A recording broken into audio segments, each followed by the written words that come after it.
Topic 55A, the Presidency of Gerald Ford, 1974 to 1977. You should take notes during this podcast, pause it as necessary, and listen to it as many times as you need to, as you will need them to complete future graded assignments. I recommend that you take notes in the Cornell method of note-taking as presented in Podcast 3 of this course. By the end of this podcast, you should be able to identify the economic and political reasons behind the nation's malaise during the mid-1970s and link these economic and political factors to Gerald Ford's defeat in the presidential election of 1976. In the last podcast, we explored the Watergate scandal and its impact on ending the presidency of Richard M. Nixon, shown here at right.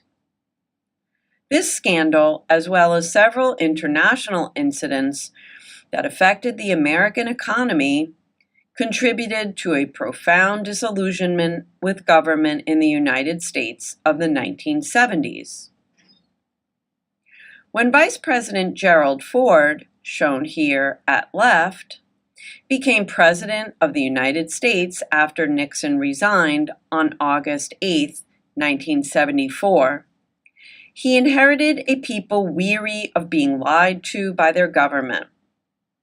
Several incidents predating Watergate had already contributed to this sentiment. As discussed in Podcast 52A, in 1970, activists protested against the expansion of the Vietnam War into Cambodia, which had not been discussed openly in the press. The following year, Daniel Ellsberg released the Pentagon Papers on the front page of the New York Times. The Pentagon Papers showed, according to a 1996 Times article on them, that the Lyndon Johnson administration, quote, had systematically lied not only to the public but also to Congress, end quote, about the scope of the war. Therefore, when Gerald Ford pardoned Richard Nixon fully and unconditionally for any crimes he may have committed while president, the American public became divided even further about the integrity of their elected officials. Americans' dissatisfaction with the State of the Union during the mid-1970s also stemmed from an economic crisis that had multiple roots. From 1973 until the early 1980s, the U.S., along with much of the rest of the Western world, experienced an economic slowdown termed stagflation, a combination of the words stagnation and inflation. Normal periods of inflation or rising prices are usually accompanied by economic growth. However, the mid to late 1970s saw growth stagnate as prices, unemployment, and interest rates spiked. This period of stagflation, which ended the 30-year economic boom following World War II, had numerous causes. First, as a result of the U.S. supplying Israel with arms during the Yom Kippur War of 1973, the Arab countries of OPEC, the oil-producing and exporting countries, placed an embargo on the U.S. and some of its allies, causing the price of a barrel of oil to quadruple globally. In the United States, Americans experienced extreme shortages of oil and higher prices at the pump. Many states implemented rationing measures, and a federal speed limit of 55 miles per hour, here there's a state limit even lower, was imposed to conserve oil. Higher fuel prices for trucking and shipping led to higher prices for all goods, fueling inflation even further.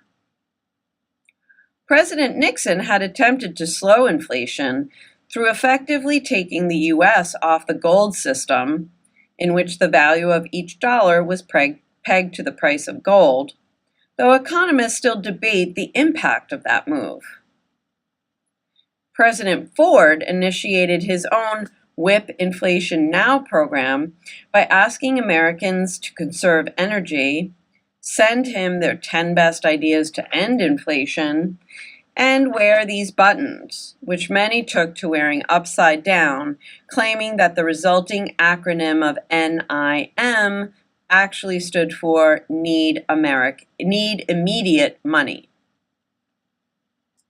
In addition to causing higher prices at the gas pump and overall, as oil shortages work their way through the economy via shipping costs, the oil embargo contributed to a process called deindustrialization and thereby exacerbated unemployment.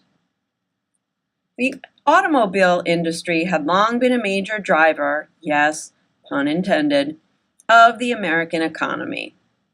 During the post-war boom of the 1950s, Americans enjoyed their gas-guzzling Chevys and Fords. However, as the price of oil climbed in the mid-1970s, these large, fuel-inefficient vehicles fell out of favor. Instead, compact, more fuel-efficient models from Japan, like Toyota and Honda, began to make inroads, yes, second pun intended, into the American marketplace. U.S. companies were slow to adapt, causing cities like Detroit, center of the American automobile manufacturing industry, to lose jobs and thus tax revenues. At the same time, steel prices also plummeted, caused by years of oversupply, leading to other Midwestern cities like Youngstown, Ohio, to experience heavy unemployment. The area from Pennsylvania to Michigan became known as the quote-unquote Rust Belt due to the slow decay of its primary industries, steel and automobiles. Most of the country never forgave President Ford, shown here at right, for his pardon of Nixon, so he lost the election of 1976 to Democrat Jimmy Carter, shown here at left, about whose presidency we'll learn in the following podcast. And though most of the country eventually recovered from stagflation by the mid-1980s, places like Youngstown and Detroit have yet to come back from the downturn of the 1970s. Long-suffering citizens here helped ensure Republican victories in 1980, becoming the quote-unquote so-called Reagan Democrats, as well as in 2016 in what historians might later call the Trump Democrats. Before we explore these issues in later podcasts, remember the learning objectives for this one. Write out each one in a sentence or a paragraph now. If you find that you cannot do so, go back to the beginning of the podcast, listen and watch again, and pause it as necessary to supplement the notes you've already taken until you can easily answer all of the learning objectives. Good luck!